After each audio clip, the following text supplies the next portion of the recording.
اعوذ باللہ من الشیطان الرجیم بسم اللہ الرحمن الرحیم الحمد للہ رب العالمین والصلاة والسلام علی رسولہ الکریم وآلہ الطیبین الطاہرین لا سیما بقیت اللہ فی العالمین روحی لتراب مقدمہ الفدا یا صاحب الزمان ادرکنا۔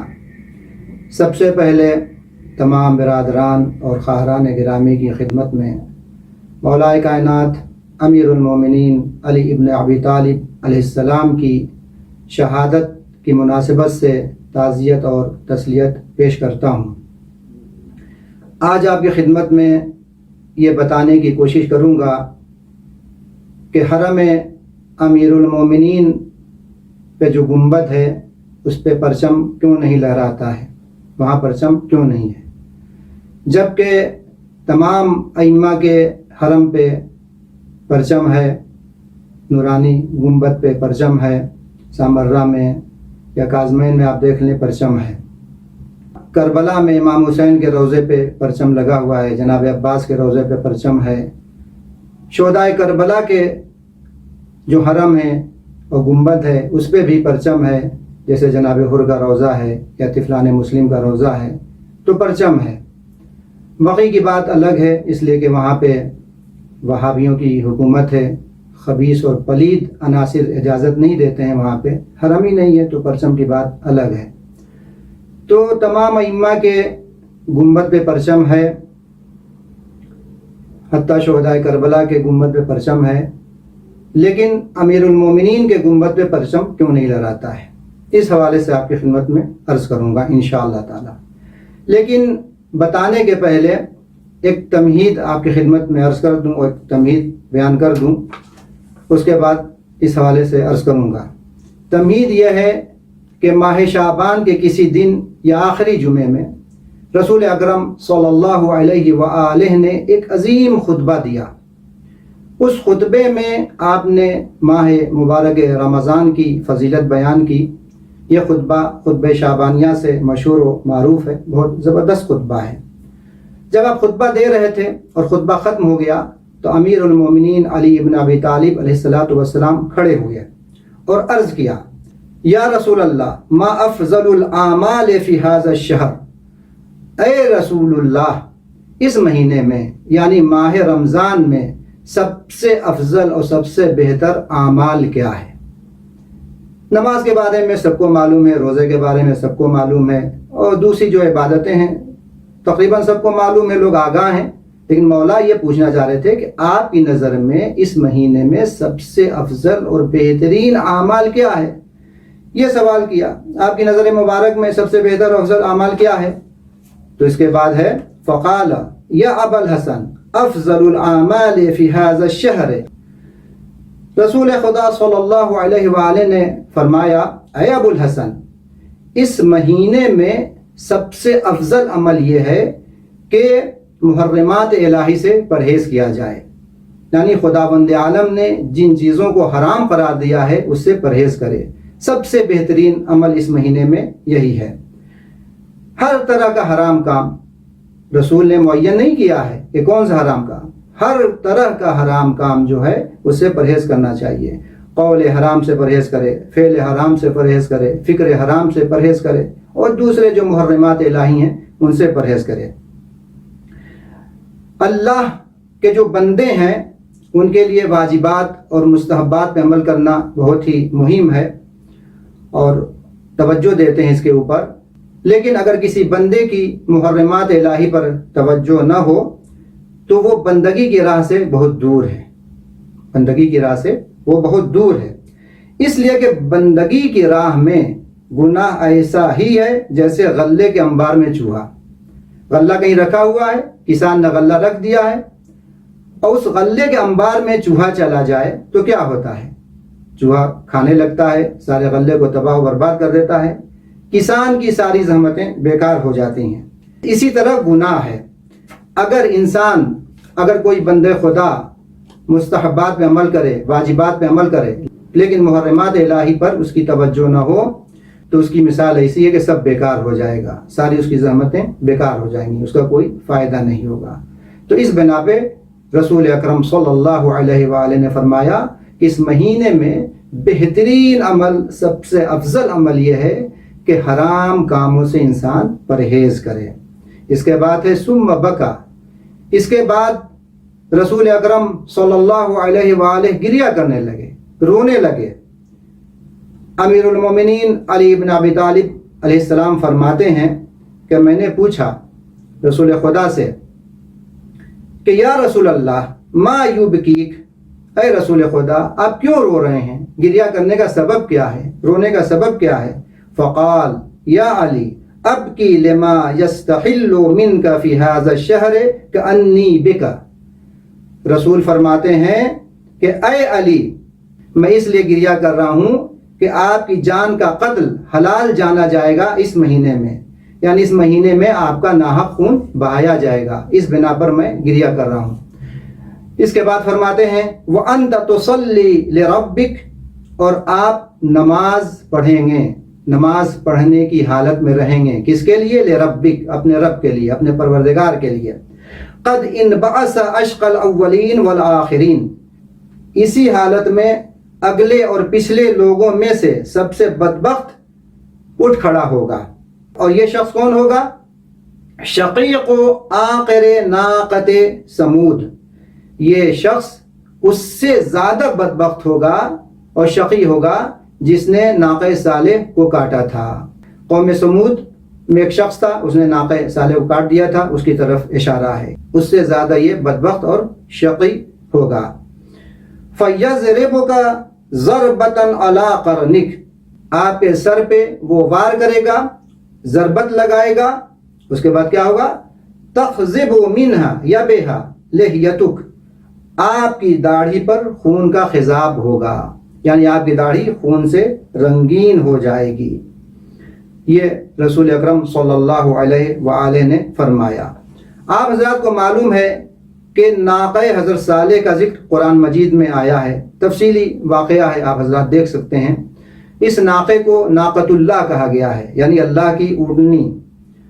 یہ حضرت صالح کا معجزہ تھا، تو اس کو ایک شخص نے قتل کر دیا، کاٹ ڈالا۔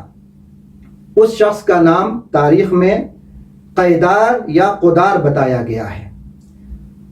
کاٹنے والا ایک شخص تھا، لیکن قوم سمود اس کی شرارت میں شریک تھی، سب شریک تھے، سب نے سکوت اختیار کیا، تو خداوند عالم نے پوری قوم پہ عذاب نازل کیا۔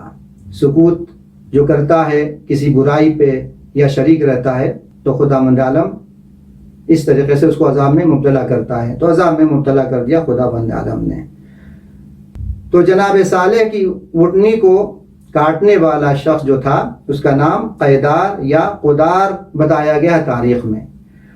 اور ایک قول کے مطابق امیر المومنین علی ابن ابی طالب علیہ السلام کا جو قاتل ہے، یعنی ابن ملجم مرادی، ملجم صحیح لفظ ہے، ابن ملجم مرادی اسی قیدار یا قدار کی نسل سے ہے، ایک قول کے مطابق اسی کی نسل سے ہے۔ روایات کے مطابق قیدار یا قدار حلالی نہیں تھا، یعنی ناقہ صالح کا قاتل حلالی نہیں تھا، ولد الحرام تھا، اور امیر المومنین علی ابن ابی طالب علیہ السلام کا قاتل بھی یعنی ابن ملجم مرادی ولد الحرام تھا۔ اس کے قبیلے والے یعنی مرادی قبیلے والے خود کہتے تھے کہ اس کے باپ کا پتہ نہیں ہے، اس کے نسب کا پتہ نہیں ہے۔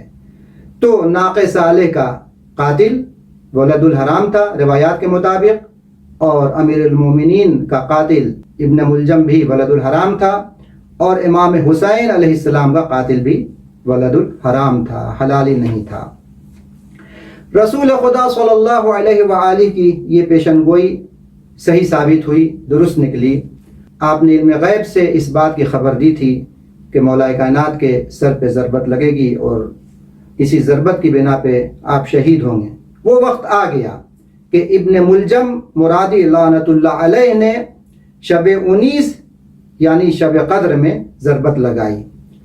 لیلۃ القدر خیر من الف شہر قرآن میں کہا گیا ہے، یعنی شب قدر 1000 مہینوں سے بہتر ہے۔ لیکن ابن ملجم مرادی کے لیے شب قدر سے بدتر کوئی رات نہیں، اس لیے کہ شب قدر میں گناہ کا عذاب چند برابر ہو جاتا ہے، اور گناہ بھی ایسا کہ امام وقت کو، نفس رسول کو اس نے شہید کیا اور ضربت لگائی۔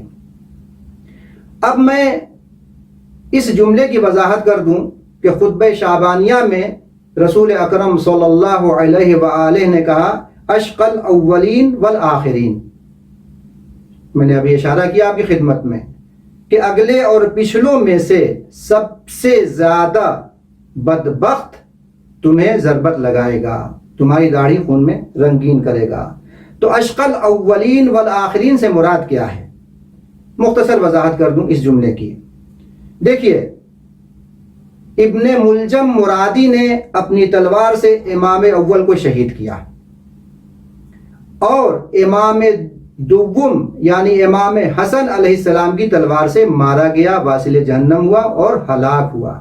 اب توجہ فرمائیں کہ جس نے امام وقت کو شہید کیا ہو اور وہ شخص امام کے ہاتھوں مارا جائے، ہلاک ہو، تو کتنا بڑا وہ شقی ہوگا، کتنا بڑا وہ بدبخت انسان ہوگا۔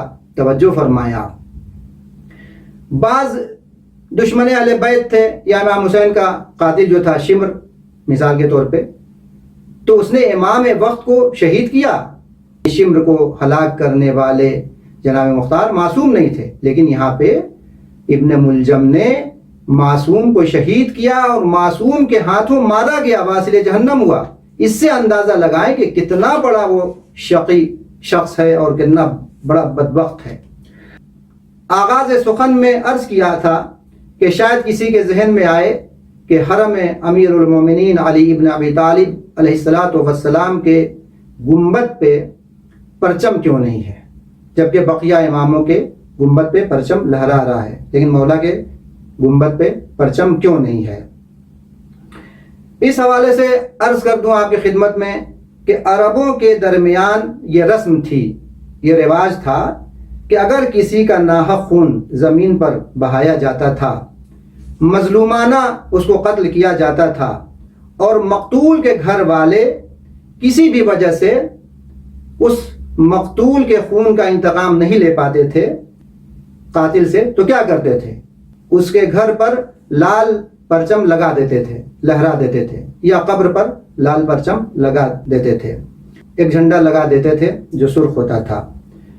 یہ اس بات کی علامت و نشانی تھی کہ اس کا انتقام نہیں لیا گیا ہے، یعنی مقتول کا انتقام نہیں لیا گیا ہے۔ اس کی اولاد وغیرہ آئندہ اس پرچم کو دیکھیں تو سمجھیں کہ ہمارے مقتول کا انتقام نہیں لیا گیا ہے۔ لال پرچم انتقام کی علامت تھا اور خون کا بدلہ لینے کی علامت تھا۔ امیر المومنین علی علیہ السلام کے حرم مبارک کے گنبد پر پرچم اس لیے نہیں ہے کہ آپ کے خون کا انتقام لے لیا گیا۔ آپ کو معلوم ہے کہ تاریخ میں ہے، تفصیلی واقعہ ہے، میں دہرانا نہیں چاہتا ہوں، کہ جب ابن ملجم مرادی نے مولا کے سر پہ ضربت لگائی تو مولا نے کہا کہ اگر میں زندہ رہا تو میں خود انتقام لوں گا یا معاف کر لوں گا، لیکن اگر میں اس دنیا سے چلا گیا تو ابن ملجم پر ایک ہی ضربت لگانا۔ امام حسن اپنے فرزند سے مولا نے فرمایا، تو امام حسن نے ایک ہی ضربت لگائی، ابن ملجم واصل جہنم ہوا۔ تو امیر المومنین علی ابن ابی طالب علیہ السلام کے خون کا انتقام لے لیا آپ کے وارث، آپ کے فرزند نے۔ جب انتقام لے لیا، اسی بنا پہ حرم امیر المومنین علی ابن ابی طالب علیہ السلام کے گنبد پر پرچم نہیں ہے، اس لیے کہ انتقام لے لیا گیا، تو پھر پرچم لگانے کی ضرورت نہیں تھی، جیسا کہ عرب میں یہ رسم اور رواج تھا، اس کی بنیاد پہ۔ امام حسین، جناب عباس اور دوسرے اماموں کے حرم نورانی کے گنبد پر پرچم لہراتا ہے، یا دوسرے جو شہداء کربلا ہیں۔ اس کی وجہ یہ ہے کہ ان لوگوں کے خون کا انتقام نہیں لیا گیا ہے، ان لوگوں کے خون کا بدلہ نہیں لیا گیا ہے، اس بنا پہ پرچم لہراتا ہے۔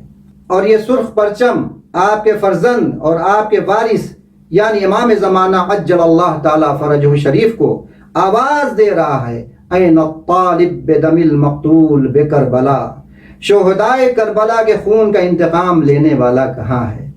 یہ لال پرچم انتقام کی آواز دے رہا ہے کہ امام آئیے انتقام لیجئے۔ شروع میں اشارہ کیا کہ امیر المومنین علی ابن ابی طالب علیہ السلام کی مظلومیت میں رسول خدا صلی اللہ علیہ وآلہ نے گریہ کیا۔ خطبہ شعبانیہ میں موجود ہے، وہ جملے موجود ہیں، ابھی تھوڑی دیر پہلے میں نے آپ کی خدمت میں عرض کیا۔ آپ کی مظلومیت کے بارے میں کچھ بتانا بہت سخت و دشوار ہے۔ آپ کی ایک عظیم مظلومیت یہ ہے کہ آپ ایک قاتل کا دفاع کیا جاتا ہے۔ توجہ فرمائیں، آپ کی ایک سب سے بڑی مظلومیت یہ ہے کہ آپ ایک قاتل یعنی ابن ملجم کا دفاع کیا جاتا ہے۔ مسلمانوں میں موجود کچھ ایسے خبیث اور پلید عناصر ہیں جو کہتے ہیں کہ ابن ملجم سے خطائے اجتہادی ہو گئی۔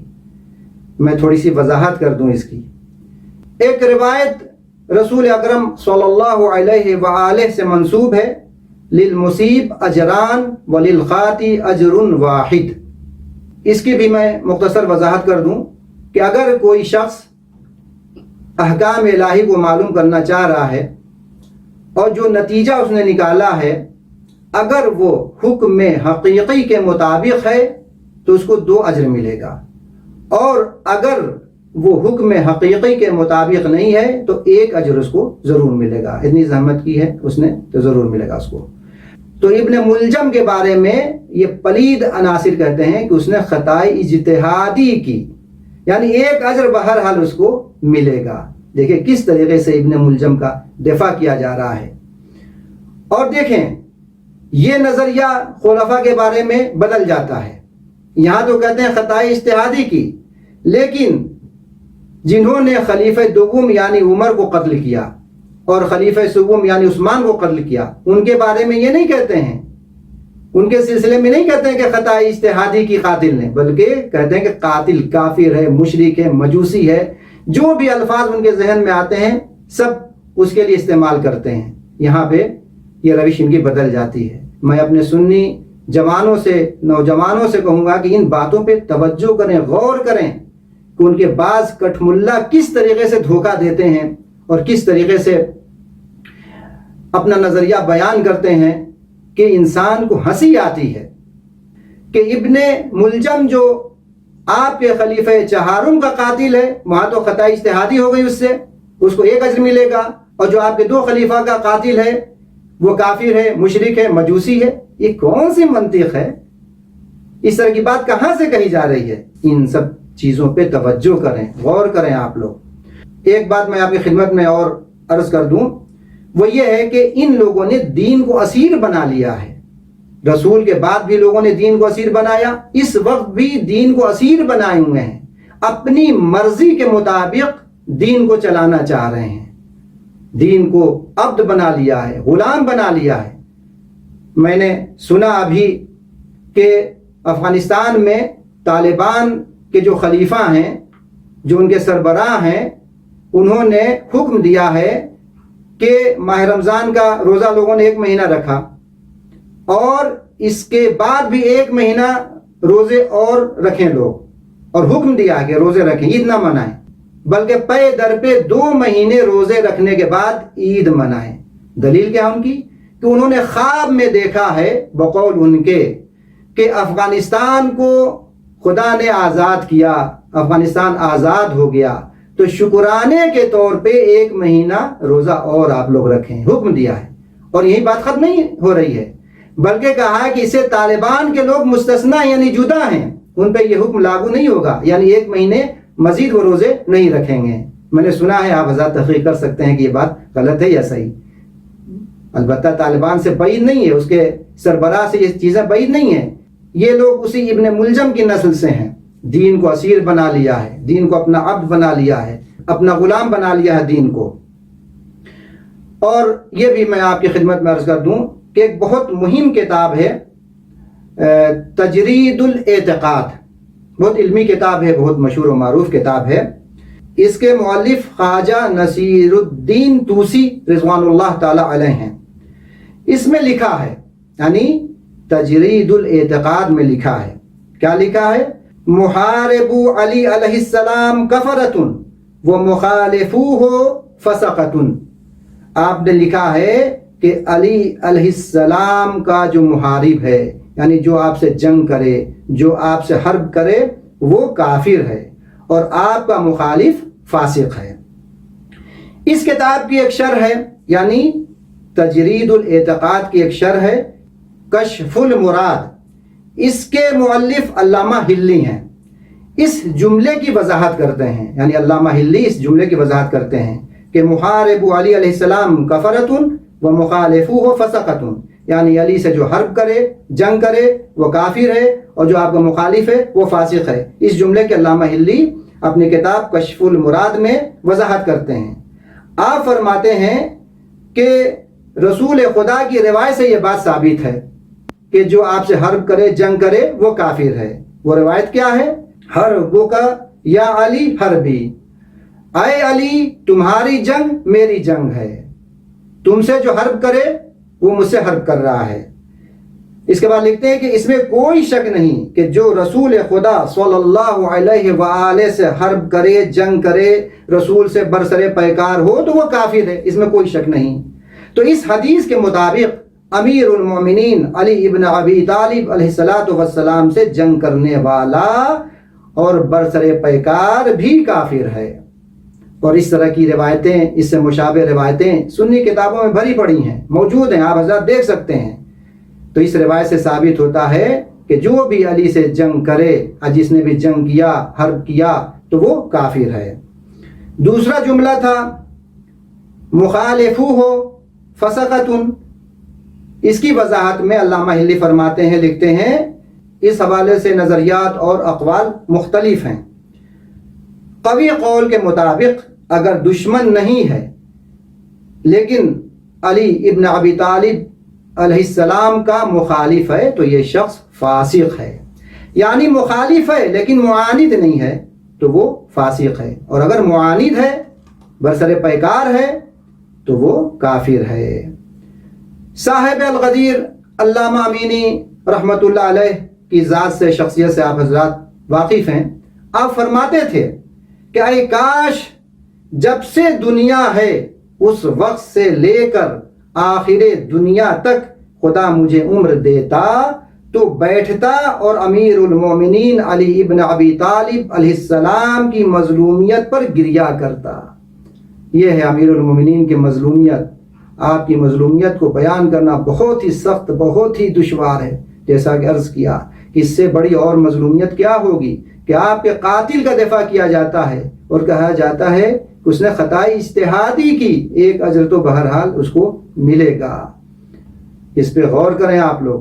میں اپنی سنی بھائیوں سے کہتا ہوں، مخصوصاً جوانوں سے، نوجوانوں سے، کہ ان کے لیے لمحہ فکریہ ہے کہ ہر بات کو قبول نہ کریں ان کے جو کٹ ملا کہتے ہیں، بلکہ اللہ نے آپ کو عقل دی ہے، عقل سے بھی سوچیں، سمجھیں کہ یہ جو بات کہی جا رہی ہے، ہمارے کٹ ملا جو کہتے ہیں صحیح ہے یا غلط ہے۔ غور کریں پہ، غور کریں اس پہ۔ یہ ہے مولا کائنات کی مظلومیت۔ آخر میں آپ کی زیارت کے چند فقرے آپ کی خدمت میں پیش کرتا ہوں اور آپ کی زحمت ختم کرتا ہوں۔ السلام علیک یا ولی اللہ، سلام ہو آپ پر اے اللہ کے ولی۔ انت اول مظلوم، آپ اس کائنات کے سب سے پہلے مظلوم ہیں۔ وَأَوَّلُ مَنْ غُصِبَ حَقُّهُ، اور آپ پہلے وہ شخص ہیں جس کا حق غصب کیا گیا۔ وَأَنْتَ شَهِيدٌ، اور آپ شہید ہیں۔ عَذَّبَ اللَّهُ قَاتِلَكَ، خدا بند عالم آپ کے قاتل پر عذاب نازل کرے، عذاب میں مبتلا کرے۔ اور کیسا عذاب؟ بِأَنْوَاءِ الْعَذَاب، عذاب کی جتنی قسمیں ہو سکتی ہیں ان سب عذاب میں آپ کے قاتل کو مبتلا کرے، اور عذاب کی جتنی قسمیں ہو سکتی ہیں وہ عذاب آپ کے قاتل پر نازل ہو۔ وَجَدَّدَ عَلَيْهِ الْعَذَاب، اور آپ کے قاتل پر عذاب نیا ہو۔ والسلام علیکم ورحمۃ اللہ وبرکاتہ۔ اللہم عجل لولیک الفرج۔